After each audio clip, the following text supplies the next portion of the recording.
हमारे यहाँ robotic free है, तो हमारे पार्क हॉस्पिटल के 40 साल पूरे हुए हैं।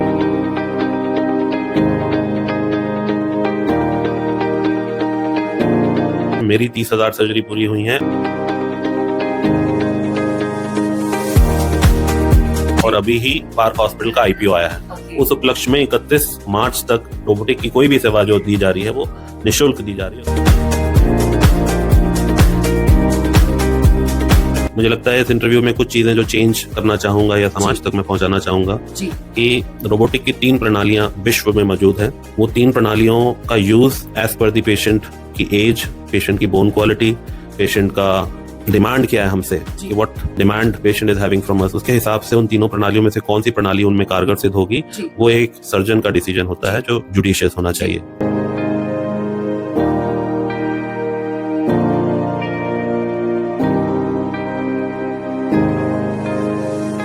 डॉक्टर साहब मैं पूछना चाहूंगी, रोबोटिक सर्जरी जो नॉर्मल सर्जरी होती है उससे कितनी ज्यादा बेहतर है? तो रोबोटिक टेक्नोलॉजीज के आने की मदद से ये हुआ है कि जो एक्सपीरियंस डॉक्टर्स हैं, जिनके पास एक लंबा कार्यकाल है अपनी सर्जरी का अनुभव है, उसकी वजह से ये पुरानी टेक्नोलॉजीज को पार करके एक नया अध्याय लिख रहा है। ये जो वर्जन है जो हम लेकर आए हैं, ये ईआर वर्जन है, एक्सटेंडेड रियलिटी वर्जन। आप सामने देख रहे हैं, ये एक हाईटेक आई है।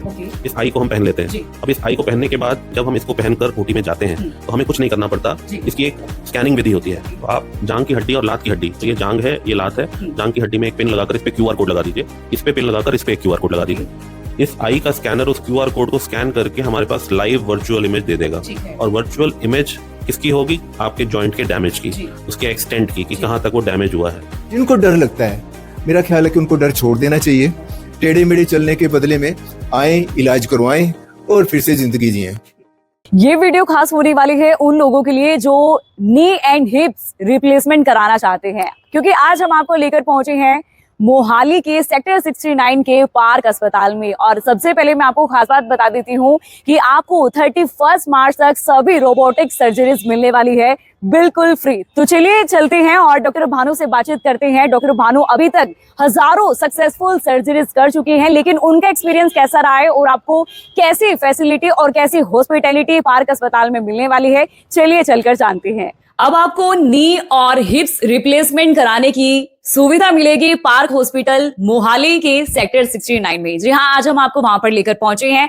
अब आपको ये एडवांस और आधुनिक टेक्नोलॉजी इस अस्पताल में मिलने वाली है, लेकिन रोबोटिक सर्जरी में आपको क्या क्या एडवांटेजेस मिलने वाले हैं वो सब जानने के लिए मैं जुड़ना चाहूंगी पार्क अस्पताल के डायरेक्टर डॉक्टर भानु हमारे साथ यहाँ पर मौजूद है। सर, स्वागत है आपका करनाल ब्रेकिंग न्यूज पर। नमस्कार ma'am, thank you so much. Sir, क्या बताना चाहेंगे, अभी तक आप कितनी सक्सेसफुल रोबोटिक सर्जरीज कर चुके हैं?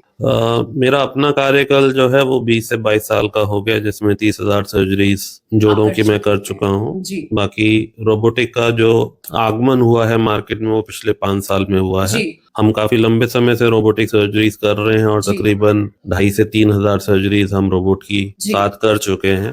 रोबोटिक सर्जरीज को लेकर समाज में कई सारे मिथ हैं, कई सारी धारणाएं हैं जो चैनल्स के थ्रू हर डॉक्टर बताता है और कई बार पेशेंट उससे भ्रमित भी होते हैं। मुझे लगता है इस इंटरव्यू में कुछ चीजें जो चेंज करना चाहूंगा या समाज तक मैं पहुंचाना चाहूंगा कि रोबोटिक की 3 प्रणालियां विश्व में मौजूद हैं। वो 3 प्रणालियों का use as per the patient की एज, पेशेंट की bone quality, what demand patient is having from us, उसके हिसाब से उन तीनों प्रणालियों में से कौन सी प्रणाली उनमें कारगर सिद्ध होगी, वो एक सर्जन का डिसीजन होता है जो जुडिशियस होना चाहिए। तो रोबोटिक पायदान पर 3 टाइप की रोबोटिक्स मार्केट में है। नॉन इन्वेजिव रोबोटिक, जिसका मतलब है कि सीटी स्कैन पर हम आपके पूरे लिम्ब की त्रिकोणीय 3 डायमेंशनल मैपिंग करते हैं और घुटने की 3D मैपिंग कर उसकी सीडी बनाकर हम रोबोट के सॉफ्टवेयर में डालते हैं और सॉफ्टवेयर हमको प्री सर्जरी रिजल्ट देता है कि आपके घुटने का कितना हिस्सा खराब है, घुटने के कितने हिस्से पे आपको काम करना है। उसके जो रिजल्ट्स आएंगे वो सॉफ्टवेयर बेस्ड रिजल्ट होंगे, जिसकी एक्यूरेसी लगभग 95 to 98% आकी गई है। अब अगर मैं 3D सर्जरीज की बात करूं तो हर पेशेंट को जो आज ये इंटरव्यू देखेगा, आपके लिए एक सिंपल मैसेज है कि जब भी आप 3D वर्ड यूज देखें कि आगे 3D लिखा है तो टेक्नोलॉजी का बेस यही है। नाम चाहे कुछ भी अस्पताल रख दे, तो जैसे मैंने अपनी 3D टेक्नोलॉजी का नाम रोबो 3D रखा है, ठीक है, वैसे ही कोई और अस्पताल है जिसने इसको औरो 3D के नाम से उतारा है, जी। किसी ने FT 3D के नाम ठीक से है। उतारा है। इन नाम से भ्रमित मत होइए, टेक्नोलॉजी का बेस 3D ही है। मतलब ओके। आपकी CT scan based robotic software surgery जी। है, ये करेगा सर्जन। जी। दूसरी जो टेक्नोलॉजी मार्केट में उपलब्ध हुई है हम्म, वो है semi invasive technology. Semi invasive technology का मतलब होता है जो भी रिजल्ट लेने हैं वो ऑपरेशन के दौरान लेने हैं। तो जैसे मैंने पहले बताया कि पहली टेक्नोलॉजी में ऑपरेशन से पहले रिजल्ट था, जी। CT स्कैन कराइए, रिजल्ट ले लीजिए। दूसरी जो टेक्नोलॉजी आई वो टेक्नोलॉजी आई फॉर्म में आई। अब जैसे आप सामने जी। देख रहे हैं, ये एक हाईटेक आई है। ओके। अब इस आई को पहनने के बाद इस पर्टिकुलर आई के लेंस में जी। रोबोटिक सॉफ्टवेयर अटैच्ड है। ओके। अब ये सॉफ्टवेयर इतना कारगर है कि जब हम इसको पहनकर OT में जाते हैं तो हमें कुछ नहीं करना पड़ता। जी। इसकी एक स्कैनिंग विधि होती है। ओके। तो आप जांग की हड्डी और लात की हड्डी, तो ये जांग है, ये लात है। जांग की हड्डी में एक पिन लगाकर इस पे QR कोड लगा दीजिए, इस पे पिन लगाकर इस पे एक QR कोड लगा दीजिए। इस आई का स्कैनर उस QR कोड को स्कैन करके हमारे पास लाइव वर्चुअल इमेज दे देगा। ठीक है। और वर्चुअल इमेज किसकी होगी? आपके जॉइंट के डैमेज की, जी। उसके एक्सटेंट की, कि जी। कहाँ तक वो डैमेज हुआ है। तो ये जो घुटना है जिसके ऊपर ये ग्रीस लगी है, जी, जब ये जी। घर्षित होकर निकल जाता है तब वो ऐसा दिखता है। ओके। जब वो ऐसा दिखता है इसका मतलब जॉइंट डैमेज हो गया। एक्सरे में इसको हम बोलते हैं कि जोड़ों का स्पेस खत्म हो गया, हड्डी आपस में जुड़ गई है। ओके। अब सर्जन का काम ये है कि वो इस घर्षित एरिया को निकाल दे और अच्छे एरिया पर वापस ऐसी ग्रीस लगा दे। जी। ग्रीस की जगह ऐसी एक कैप लग जाती है, ओके। एक शॉकर फिट हो जाता है, नीचे एक कैप जी। लग जाती है। तो जो ये सेकंड विधि आई, इसमें मात्र 2 पिनों का यूज होता है। जी। ये पूरा स्कैनर वर्चुअल रियलिटी हमको ड्यूरिंग दी सर्जरी देता जी। है। लेकिन अब इसी टेक्नोलॉजी को मार्केट में सबने अलग अलग नाम से उतारा है। जी।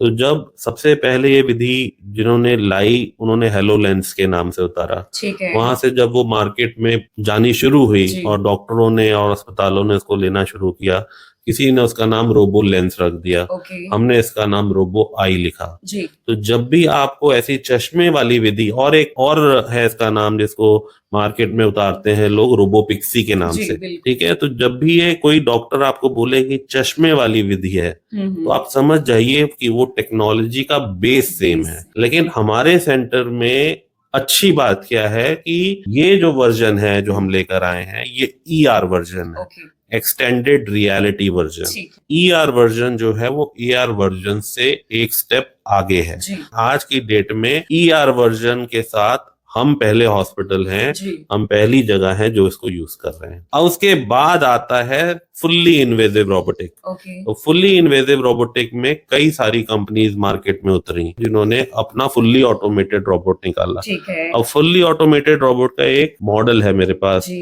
अब उसमें 3 चीजें होती हैं। जी। एक होता है सॉफ्टवेयर, एक होता है ये आई स्कैनर, जी। और एक होता है उसकी आर्म जिससे पूरी परफॉर्मेंस होती है। तो ये जो सॉफ्टवेयर है ये ड्यूरिंग दी सर्जरी आपकी पूरी एनालिसिस करता है स्कैनिंग के बाद, और ये आर्म उसको परफॉर्म करती है। ठीक है।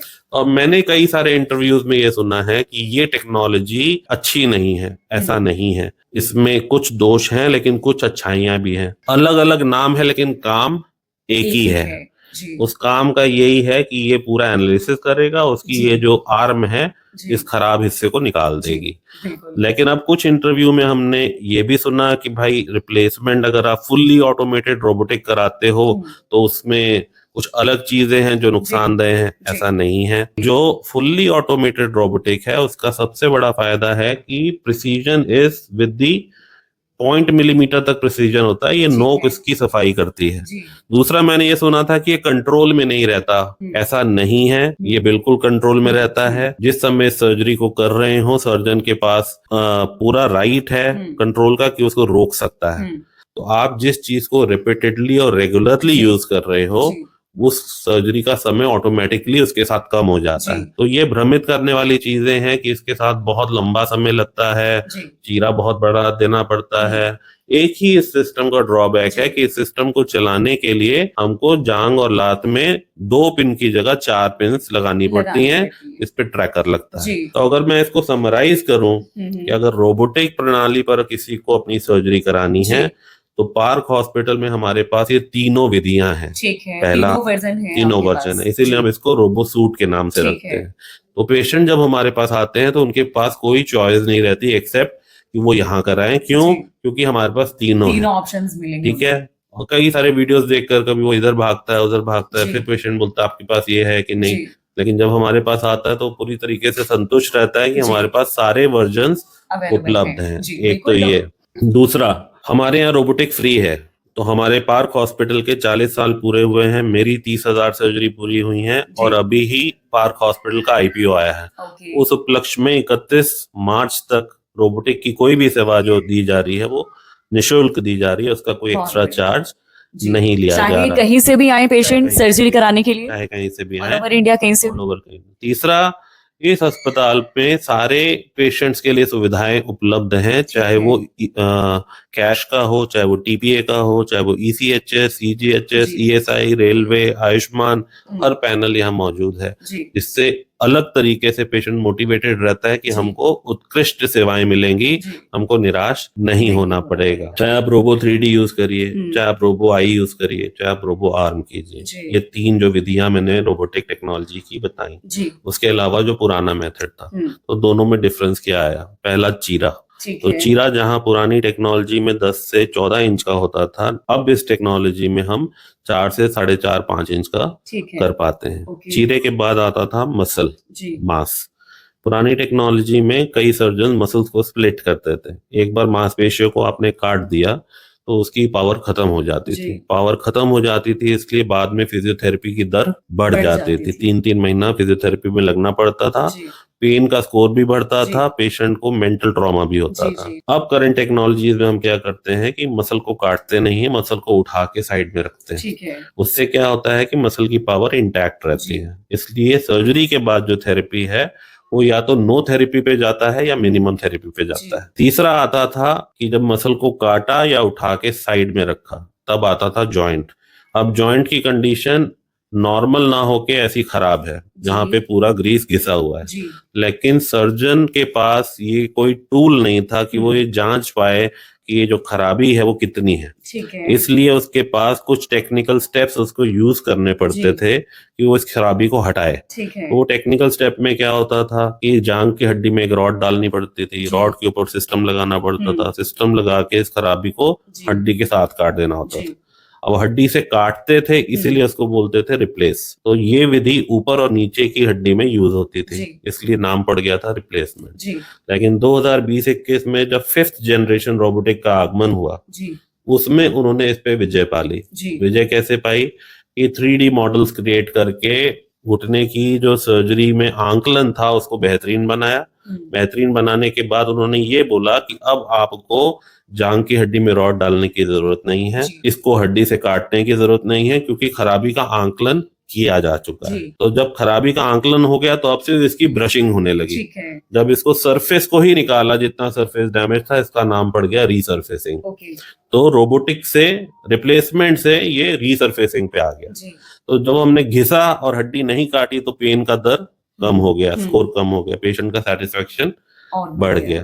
अब जब हमने खराबी को निकाल दिया, अब डेफिनेटली जब खराबी निकाल दी तो ये हड्डी नेकेड है, इसके ऊपर कोई कपड़ा नहीं है ग्रीस का। तो जब तक इसको वापस से ग्रीस का आप कपड़ा एक नहीं पहनाओगे तब तक ये कार्य नहीं करेगा। तो उसी के साइज का निकालने का नेक्स्ट स्टेप होता था।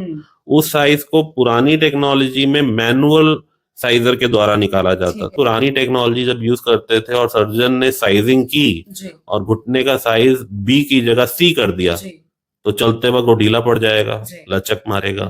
और अगर साइज A कर दिया, छोटा कर दिया, टाइट हो गया तो घुटना मुड़ेगा नहीं। तो ये पुरानी टेक्नोलॉजी का एरर था।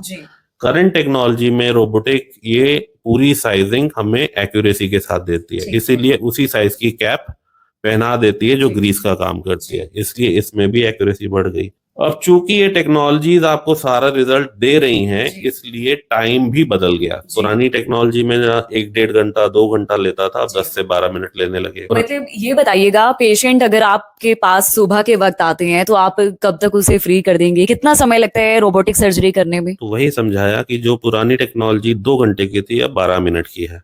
पुरानी टेक्नोलॉजी में आईसीयू में रखते थे, इसमें हम 6 घंटे में चला देते हैं। पुरानी टेक्नोलॉजी में पेशाब की नली, खून की नली, रीढ़ की हड्डी में पाइप डालते थे, अब नहीं डालते हैं। पुरानी टेक्नोलॉजी में मेटल के टांके लगते थे, अब टांके नहीं लगते। पुरानी टेक्नोलॉजी में चौकड़ी मना थी, अब लगा सकते हो। पुरानी टेक्नोलॉजी में सीढ़ियां 2-2.5 महीने तक नहीं चढ़ता था, अब दूसरे तीसरे दिन चढ़ लेता है। तो ये उत्कृष्टता रोबोटिक के आने से हुई है, लेकिन ये हर जगह नहीं है। क्यों? क्योंकि एक्सपीरियंस की कमी होगी, टेक्नोलॉजी के साथ दोस्ती कम होगी, अप्रोच अलग होगी। डॉक्टर साहब, क्या रोबोटिक सर्जरी कराने के बाद दवाइयों का सेवन भी करना पड़ेगा? अगर करना पड़ेगा तो कितने समय? अगर ऐसा अस्पताल है जहाँ पे आपका स्टेरिलिटी अच्छा है, हाईटेक ओटीज हैं, इन्फेक्शन कंट्रोल के पायदान पूरे कवर किए जा रहे हैं, तो मात्र 2 से 3 दिन की एंटीबायोटिक और 10 से 15 दिन की एक न्यूट्रिशनल डेफिशिएंसीज की दवा दी जाती है। ठीक है। इसके अलावा कुछ और भी चीजों का ध्यान रखने की जरूरत है, कुछ सावधानियां बरतने की जरूरत है? अगर जोड़ आपका नेचुरल जोड़ बनाया गया है और उसमें सॉफ्ट टिश्यू बैलेंसिंग और जोड़ की बनावट के ऊपर, जो बोन की बनावट है उसके ऊपर पूरा काम अच्छे से किया गया है, तो हम एक ही चीज को मना करते हैं कि आप स्टार्टिंग के कुछ टाइम लो हाइट्स को अवॉइड करें, मतलब नीचे ना बैठे।